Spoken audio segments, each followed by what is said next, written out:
everyone, welcome back to Unbox with Tammy. In case you're just tuning in for the very first time, hit the subscribe button, smash the bell icon so let's get the latest on this channel. Now, let's quickly talk about Seyi Awolowo in person, right? If you watch the show closely, you know that Seyi has been acting like he's the eldest in the house. He's acting like nobody can, talk to me. He's acting like he's toxic. He's acting power drunken. He's acting uncouth. He's acting like he's a kind of occultic person, let me put it that way, right? Now, during their Saturday night party, Biggie has always been talking about time management. Some of the housemates takes Biggie's time for granted. Most times Biggie will call them to do something, they'll be draggy and they won't be timely. So this time around, Biggie shut them out from partaking from the Saturday night party. And guess who came? It was DJ Whitey. It was interesting, it was lit. I literally enjoyed it. In fact, I slept today because it was lit on point and it was amazing. But it's just that most of the ladies in the house did not partake from the fun, except for Tolani Baz. So after all the do's and all, there's always there's always lots of alcohol to consume. But I bet to tell you guys that most of the things that some of these housemates says whenever they are under the influence of alcohol, they are just speaking out of the abundance of their hearts. Honestly, no hard feelings there or what have you. So I noticed that EK, Kidwire, Doyin, they were having, including Per. So the conversation started between Doyin and Kidwire. So they were talking about the issue that happened where EK threw Ilebaye's stuff on the floor to the entrance of the bathroom as well. So they were talking about that. I even felt like they should have even, extra conversation and just let it go.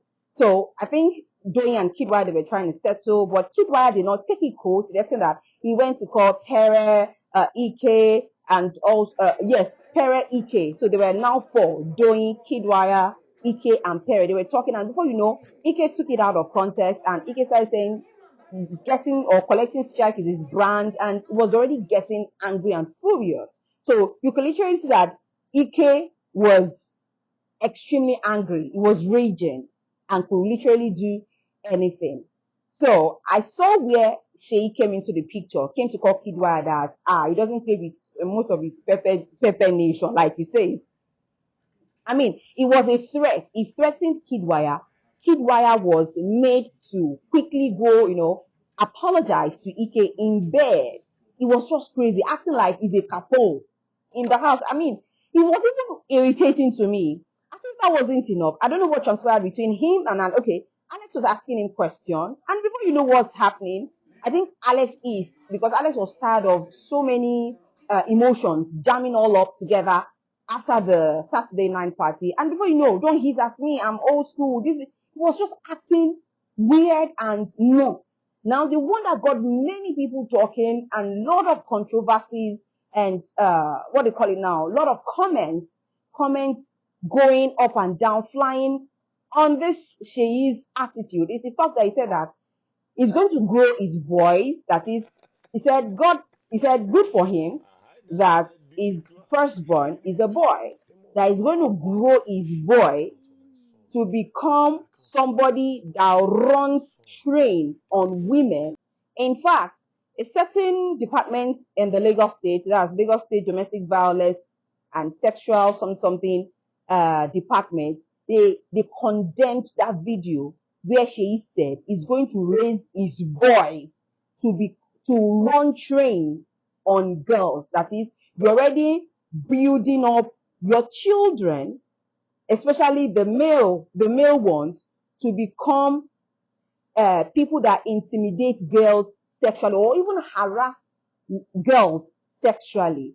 I think that wasn't enough. In fact, people that saved him, likes of Mike, Dorothy, Bisola. I didn't really hear anything from Bisola, but Mike, Dorothy, they regretted it, that they had to make this guy to say, well, luck was just on his side, that it wasn't up for eviction. Like his name has come up twice. It's just irritating, disgusting, and he wouldn't even know what's waiting for him on the outside. I went to check his page. His handler has literally disabled his comment section. so that people would not be able to, check his comments section. And finally, I feel like most of these guys in the Niger All-Star house, they are always forgetting that they are working with brands before they came in. They've forgotten that they are even there to showcase more to, prospective clients or brands to come work with them. Just keep spewing things, nonsense. The hope were high rather that Seyi was going to be out of the house, but luck was on his side. Let's see what happens this new week. Hit the subscribe button, smash the bell icon to always get the latest on this channel. Daya.